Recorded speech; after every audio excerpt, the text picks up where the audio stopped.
Hey everyone, I'm Ari Altman from the Tech Buyers Guru, and I'm here to review SilverStone's brand new Primera PM02 ATX PC case. Now, in case you haven't seen it, I've actually released a preview review of this case where I discuss the features of it, and you'll probably want to take a look at that if you haven't already, because I won't be going into the basic features of this case again. This review is really going to focus on the performance of this case, and as well as the aesthetics, once it's all built up and running as it is right now. So let's start with aesthetics, because that's really the easiest thing to see right up front. This case is on, and as you can see, it kind of bucks the trend in terms of RGB. It does have this beautiful tempered glass panel. I think it's very the clarity of this glass is very, very good. In fact, probably on camera it almost looks like it's not even there. And that is what tempered glass offers beyond the typical acrylic case panel that we've seen for years. The front, obviously, like I said, doesn't have any RGB. What it does have is this very unusual projection. They use a blue LED and project the SilverStone logo on your table in this case. Okay, so that's certainly unique. I've never seen that on any other case. I've never heard of it. This is what SilverStone has done in lieu of kind of LED or RGB lights in front or along the sides. SilverStone's gone a different direction. I think that what they're trying to offer here is a more professional look. You've got the glass, you've got steel. The front is solid steel, okay, so it's not plastic like the original Primera. And they've done something really interesting with this front. As you can see here, it uses kind of an alternative to a mesh that allows you to get that, what I'd call kind of that monolithic front panel appearance that a lot of cases are going for, that is obviously very popular right now. So a lot of cases have a solid front panel with vents on the side. And that unfortunately does restrict airflow quite a bit, and no company has really gotten around that altogether, because if you have 4 or 340 millimeter fans in front, as you do behind this panel, they're pulling in a lot of air. There's no way that a few vents on the side are going to provide them as much air as they can take in. In fact, even this venting doesn't provide you that full, probably as much as these fans can produce, and I'll get to that when I talk about performance. But it does kind of bridge the gap between a full vented meshed panel that some people may not appreciate the aesthetics on, and those solid front panels that a lot of cases are using but are restricting airflow. So this is a really, really interesting design choice, and I applaud SilverStone for thinking out of the box with that. Now, that being said, I do think that it could have still gone with some LED effects up front. I do think that they would still shine through these vents and look good. The LED logo that shines on the table, you either like it or you don't. It doesn't do that much for me. I don't like it as much as a front-mounted lights. So that's just my opinion. You may like it more. And you can shut that off just by unplugging it from the power source. Now, let's get into the other aspects of the aesthetics. This is a very small case. It's actually a little bit wider than your standard mid-tower, which is great because it allows you to use quite substantial CPU coolers. I'm actually using the biggest CPU cooler really on the market. This is Noctua's NHD15. I've actually removed one of the front fans, and I'll talk about that a little bit later, why I've done that. But it would fit actually if I wanted to use it. But in terms of depth, this is quite a short case, and one of the side effects of that is that the PCI bracket locks are exterior to the case. And that aesthetically, from an aesthetic point of view, I don't think that's ideal, and I'll get into the assembly aspects of that as well. There are some drawbacks. On the back side, it's just a solid, I'm going to turn this around, solid steel panel, as you might see on a lot of different cases. There's one other aspect to the aesthetics, and that is, in this white case, they've painted the interior white, which I think is fantastic. Please note that there's no LED lighting inside this case. Alright, and yet it's lit up, and I really like that look. It just reflects so much light. They use a very high quality glossy paint here, and I think the effect is fantastic. And as long as I'm actually up here, I should mention I love these feet too, these steel feet. Very cool, sleek, modern design, pretty edgy. They could have just gone with standard rubber round feet at the bottom that have no distinguishing characteristics, but these are very, very cool. Moving on, let's talk about the assembly process. So this is a small case, and that has some benefits and it has some drawbacks. The benefits are that it's pretty light, especially for a steel case, so you can move it around, you can set it down pretty easily. And it also means that frankly, there's not that many moving parts or parts to remove, more specifically, more accurately, inside. Okay, it's got 3 SSD trays, it's got 3 hard drive trays, and that's pretty much it. The fans are pre-installed, the wiring is pre-done, and that's it. But here's where we get into some problems.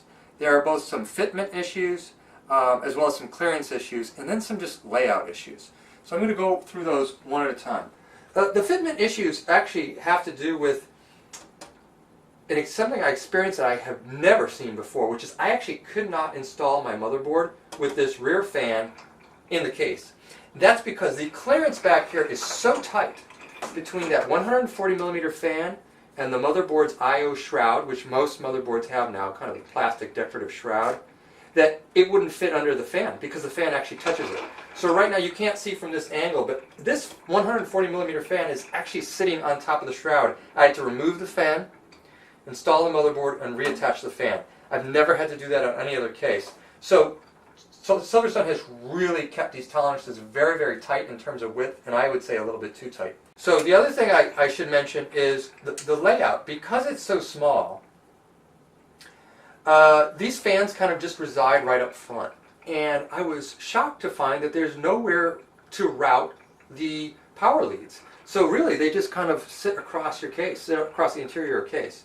And I'm really not sure why that is. And why SilverStone hadn't thought of cutting out pass-throughs for those power leads. Typically, you'd want to route those through the back. And yes, I could stretch them out, tuck them, route them down through this. This is really a cutout for large radiators. Route them all down and then back up. But honestly, to me, that's a lot of effort, and there should be an easier way. There should be cutouts so that those leads actually go to the back of the case, right out of the box. The good news in terms of fitment is that not only can I fit this huge 165 millimeter tall Noctua cooler, so SilverStone was right stating that this has 167 millimeters of clearance. It's just about right. It's almost touching the glass.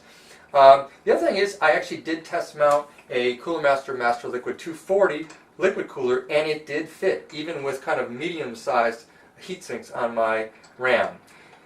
The one thing I will call SilverStone out on again, and they've done this many times as other manufacturers have, is marketing this case with 280 millimeter radiator clearance up top. That will simply not work. You cannot put a 280 millimeter radiator and fans up top because it's too wide and will impact either your RAM or your motherboard heat sinks. There's no way to fit a 280 millimeter radiator and fans. The reason 240 millimeter radiators work is because there's a huge offset up here. They're offset all the way to the side of this side of the case, which is a good idea. SilverStone was thinking ahead. It basically clears that RAM by being, I'm just counting here, probably about 2.5, 3 inches away from the back platform or the back panel for that motherboard. And that is how SilverStone got around the fact that it really doesn't have a lot of height clearance here. So it's just basically offsetting to allow you to use 240 millimeter coolers. So I've talked about the fitment issues, the clearance issues, and then there was a bit of a struggle in terms of getting the power supply in. I used the smallest ATX power supply out there, which is a 140 millimeter model. It's an 850 Platinum Strider unit from SilverStone. SilverStone's advertising this as having 190 millimeters of clearance. Another 50 millimeters puts me out to here. There's no way you're fitting a 190 millimeter power supply and then getting their modular cables in this small area. I think probably the absolute limit would be 170 millimeters, which would probably be out to here, and even then you're going to have a hard time tucking all those cables in here. But ultimately, it all comes down to performance, well, aesthetics and performance, and the performance is good, but not class leading. And I compared this to the PM01 running Battlefield 1, and I found that the temperatures here for the GPU, that's a GTX 1080, I overclocked it kind of to its limit. That's a reference design. It hit 78 degrees Celsius versus 76 with the PM01, and the CPU hit 69 degrees versus 66 with the PM01. So we have kind of a 2 to 3 degree increase in temperatures, and that's a little bit surprising given it actually has the same fan layout, 340 millimeters in front, 1 in the back. I'm using the same CPU cooler and the same GPU. So the difference has really come down to this more restrictive front panel. And potentially there may be a problem with airflow given the slightly different layout of the case. This is a smaller case, which typically is pretty good for, it's beneficial for airflow, but maybe it's just a little too cramped in here. Maybe there's not enough breathing room around that CPU cooler. But that more restrictive front panel is increasing the temperatures a couple of degrees. That being said, it's still probably better than average, better than a lot of cases, particularly ones I've tested with solid front panels. They're all the rage, I realize, but they're terrible for airflow, and this will beat those hands down. So, getting to the conclusion, there's one kind of elephant in the room, and that is price. This case comes in at $140. If we just compared it to SilverStone's line of cases, that would seem reasonable. The original PM01 was $120. It's still available for $120. It had the same number of fans, but it had kind of a plastic panel in front, and plastic panel in front, plastic acrylic panel on the side. So you could say, well, paying another $20 and kind of getting, the quality of glass and steel that I want. But SilverStone had to drop a few things to get to that price point. And one of the things they dropped was the LED lighting of the fans. And other important thing they dropped was the fan hub. And this is a big omission on a case with 4 fans. In fact, earlier on I alluded to the fact that I had removed one of this Noctua's cooler's fans. The reason I did that is I actually had to use my fan splitter from Noctua to run this rear fan. My motherboard only has 4 fan headers, which is pretty typical. It's not a super high-end board. It's a Gigabyte Z270 board running a Core i7 7700K processor. It's pretty unreasonable to include 4 fans and to expect users to have headers for all those fans. And SilverStone's previous cases included hubs, and so do its competitors. And that does get me to the competitors. I can think of 3 cases in this price range that potentially top SilverStone in aesthetics and in value. Okay, first of all, one I have sitting right next to me, which I've reviewed on my site, which is the Thermaltake View 31 case. The View 31 is currently selling for between $120 and $130. It has 2 glass panels, 3 ring RGB 140mm fans, plus a RGB controller box and a PWM fan controller box. That case offers, frankly, a lot more value than this case. And that reminds me, unfortunately, that I did not mention noise when I talked about performance, and this case came in idled at 32 decibels, which is decent, but one of its fans right out of the box has a scratchy bearing. And SilverStone is not using fluid dynamic bearings in its fans. All of its competitors in this price range are. And at this point, I think SilverStone needs to step up. I've had problems with the fans in my PM01 samples getting loud over time. That's understandable, but for one of these sleeve bearing fans to be kind of bad out of the box with a scratchy bearing, that's not acceptable. So my View 31 I've used plenty of hours, and those fans are silent. Another example, Fantex makes the M02 Pro M, their mid-sized case. They have one with a tempered glass panel. It's $110 to $120. It includes 2 RGB fan grills, or actually they call them fan frames in front, and only 2 fans, but they're very, very good fluid dynamic bearing fans. And for another $20, you could add a 3rd fan in back and making it essentially equal, but with potentially better aesthetics and lower noise. And then there's a final one, and this is where SilverStone really has to look out. Announced at CES 2018, and a case that I covered here on the channel, is Corsair's brand new Obsidian 500D. This case is going to knock it out of the park in terms of the professional look, that professional aesthetic that I think SilverStone's going for with this case.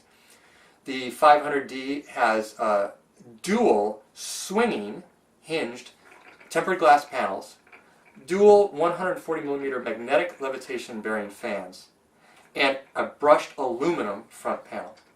all right, and a brushed aluminum top panel, as a matter of fact. $150, so that's just $10 more. And yes, it has 2 fewer fans, but let me tell you, Corsair's magnetic levitation fans are worth at least twice as much as SilverStone's 140mm fans. So really, I think Corsair is winning that value proposition. So all in all, I like this case a lot, but there's no getting around the fact that it's a high-end case based on a mid-sized, mid-tier case design, which is the KL07, which retails for $85. At $85, this case would be fantastic. I know the KL07 doesn't have a tempered glass side panel, but it has basically everything else this case does. SilverStone's added $55 and giving you the PM02. It's a very, very nice case. I think if you're looking for something very, very small with these professional aesthetics, very, very formal looking, well-designed system, then I think you'd like it at $140. But it's up against some stiff competition. So that, that's my conclusion. I really like this case in terms of what SilverStone was trying to do, stepping out of the box, thinking differently about that front panel. I really would like to see them and other manufacturers go with this type of design in the future, so that kind of bridges the gap between that solid panel and a mesh. But this was not the right platform to debut a $140 case. This platform is a mid-tier platform, and $140 is targeting the high end. And the competitors out there are bringing out high-end cases at that price point. So overall, I'm going to give this case 3.5 out of 5 stars. And that's with the caveat that I know what SilverStone was trying to do here. I don't think they quite achieved it. So that's about it. By the way, please do subscribe to this channel if you found this video helpful. YouTube is rolling out some new rules regarding the monetization of videos, and I need to get to 1,000 subscribers to continue generating any revenue here on the YouTube channel, on this YouTube channel. So I could really use your subscription to show that you value this channel and you'd like the Tech Buyers Guru to continue producing videos like this. Thanks again for your time, and we'll catch you next time.